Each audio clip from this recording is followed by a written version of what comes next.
In this lesson, we'll be looking at how to make laboratory measurements to the correct level of precision.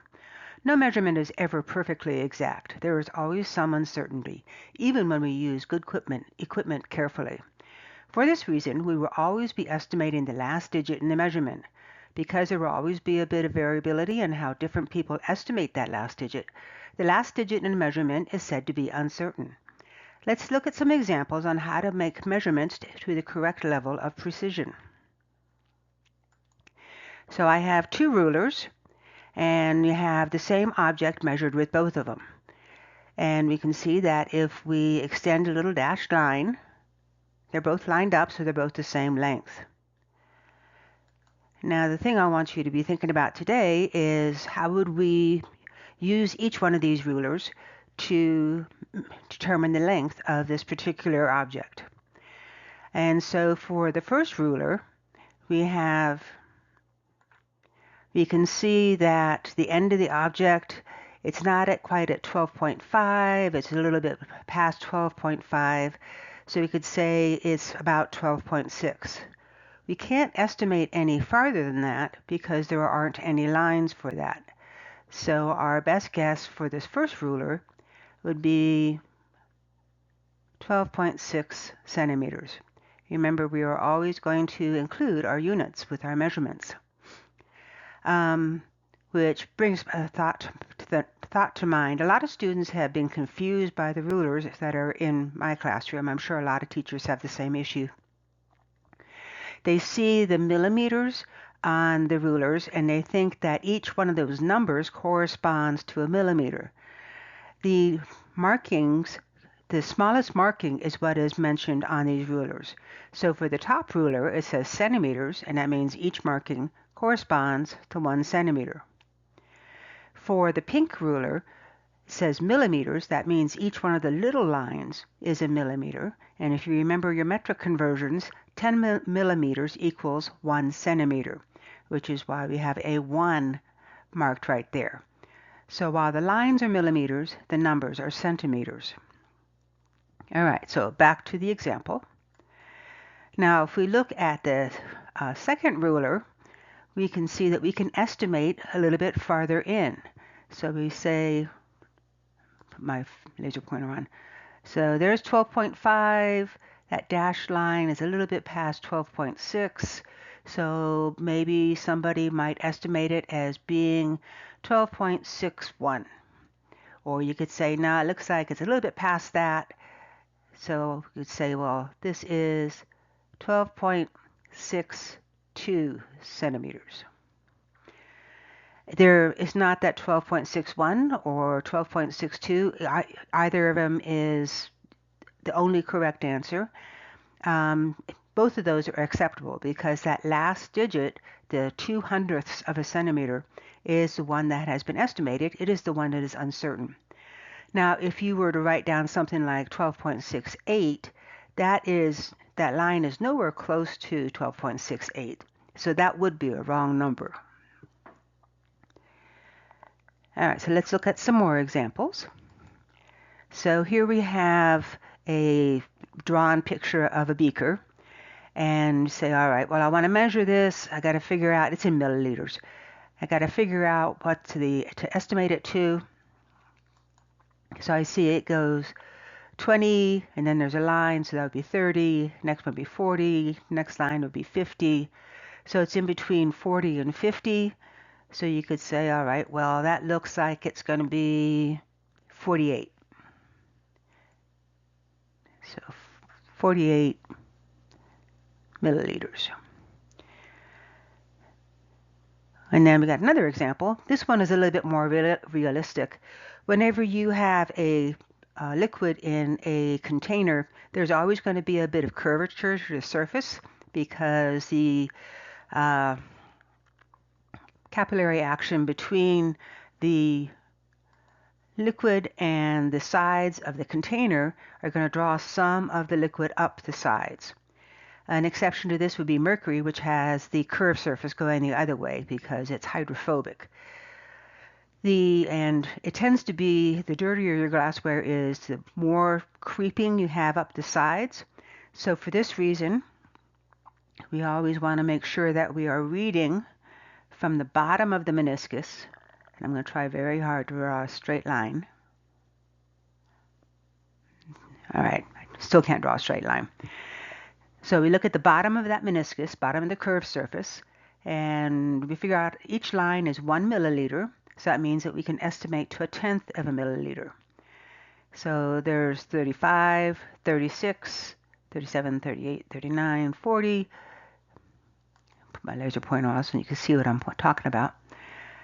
So it's a little bit below 36.5.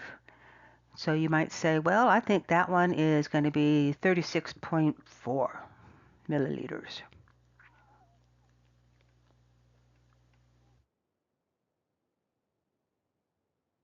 Again, it's important to determine what each of the lines represents, and then you're going to estimate 1 decimal place past that. So since each line was 1 milliliter, we can estimate to 1/10 of a milliliter.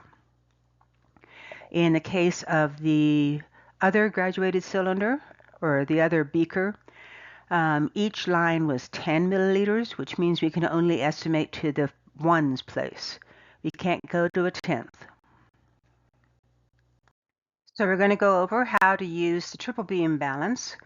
The first thing is to gently place the object on the balance pan, and then you are going to slide for the 100-gram weight, and then the 10-gram weight, and then the 1-gram slider over until the masses on the pan and the masses on the arm have balanced out.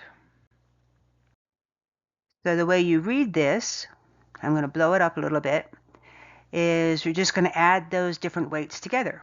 So we have 100 grams plus 80 grams.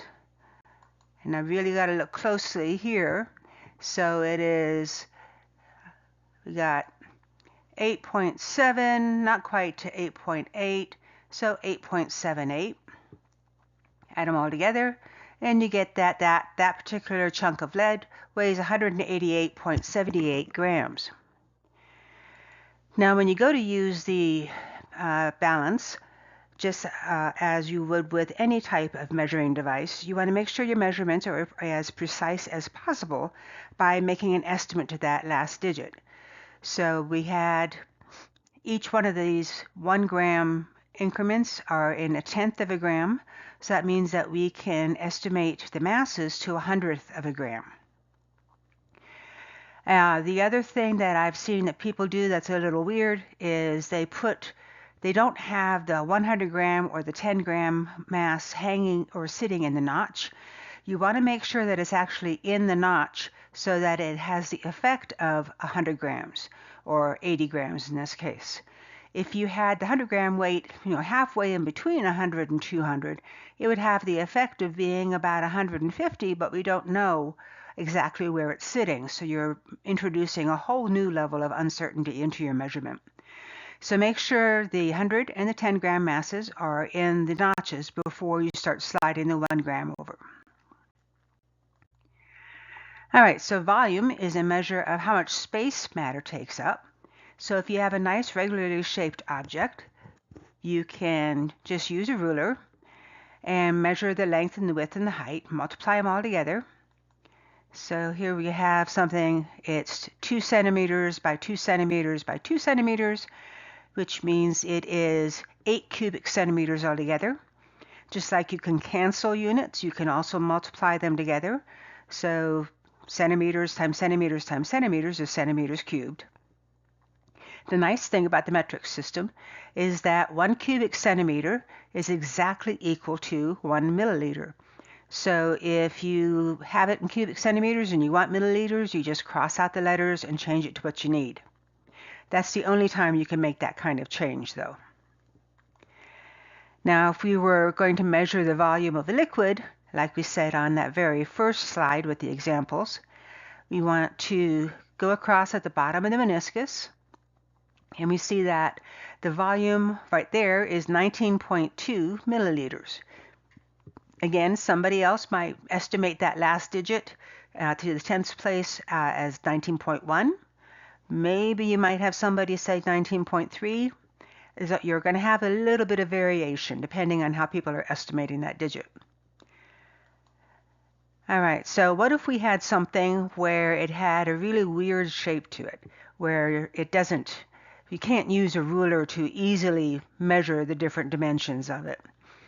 I've had a lot of students in the past say, well, break it down into different composite shapes, like you got a whole bunch of spheres and triangles and whatnot, and then add them all together.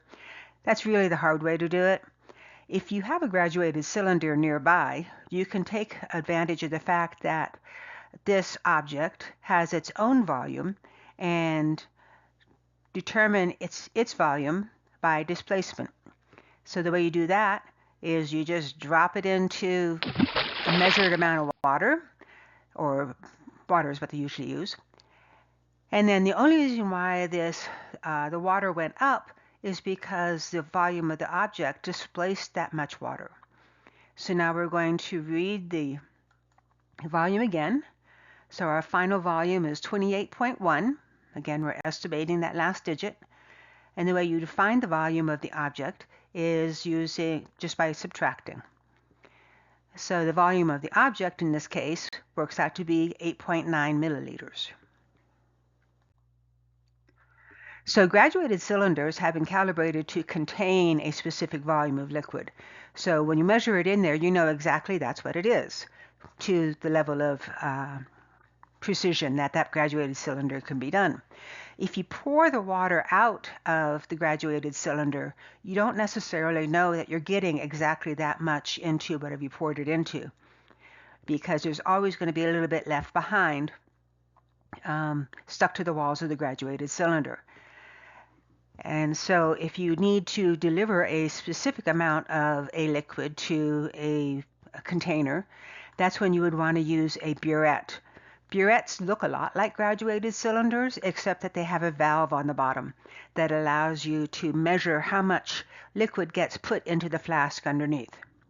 They're also calibrated to a much higher degree so that they can be used to measure volumes to a much higher level of precision. So here's the top of a burette. When I put this presentation together, all of the burettes that I had leaked. So I had to tell my students, before you're getting ready to do the measurement, make sure you measure whatever your starting volume is. Notice that the numbers go backwards. So you start out at 0 at the top, and then you go down. And that's because it's measuring how much gets put into the container underneath. We don't really care about how much is left behind in the burette. So you read the volume the same way. So go across the meniscus. So each number is a milliliter, each line is 1/10 of a milliliter, and so that means we can estimate to 100th of a milliliter, and then we say, all right, well, there's the 0.5, backing up, the next line above that would be 0.4, it's not quite to the 0.4, so you estimate the volume starting volume to be 0.36 milliliters. Then we open up the stopcock. This is what the valve is called. Deliver however much it is that we want to put in there. Measure the volume again. And then just like with measuring the volume by displacement, you subtract the two numbers in order to figure out how much water actually ended up in the flask underneath the burette. And so the takeaway to all of this is that the more decimal places you have, the greater the precision that you have. All right, so right after this lesson, I usually do a lab where we measure or determine the density of either modeling clay or water using a whole bunch of different levels of precision for the volume measurements. The things I've discovered over the years is that a lot of students get mass and density confused. They think they're almost the same thing. So mass is a measure of how much stuff you have, how much matter you have. Just an example to give you an idea what I'm talking about. We will see, and you probably already know this, that atoms are made up of protons and neutrons, and each one has a mass of 1 atomic mass unit. It's like grams, but it's a lot smaller. And then For example, mercury atoms consist of 80 protons and 120 neutrons, so that means they weigh a total of 200 mass units. And then lead has 82 protons and 125 neutrons, which means that that particular lead isotope weighs 207 mass units each. So lead atoms weigh more than mercury atoms because they contain more matter. So here we have two boxes, imaginary boxes on imaginary balances. They are the best kind. They don't break down. Both boxes have a volume of 1 cubic centimeter. And what we're going to do is we're going to fill the boxes up to the top with their corresponding atoms. So we're going to have mercury in the left-hand box and lead atoms in the right-hand box. Remember that lead atoms weigh more than mercury atoms do. So we fill them up with the atoms, and we discover that our box of mercury actually weighs more than the box of lead does. And that's because the density of the two substances is different. So the mercury box has a higher mass than the lead box does because you can actually cram more mercury atoms closer together into that box. So what density is, it has to do with how tightly the atoms, or whatever the substance is packed into a unit volume. And the unit volume is most often a milliliter or a cubic centimeter. Variations would be if you're talking about air, then it doesn't really make much sense to talk about milliliters or centimeters cubed. You might talk about cubic meters instead. But for the most part, what we're going to be talking about, it'll be in terms of milliliters or cubic centimeters. Okay, so that's it for this lesson. Let's wrap up our lesson on uncertainty and precision in measurements. So remember, every measurement has uncertainty in it. There's no such thing as an exact measurement. And moreover, because different people are going to be estimating that last digit differently, you're going to have a variation in measurements. The idea is to make sure that you have made your measurement as carefully as possible.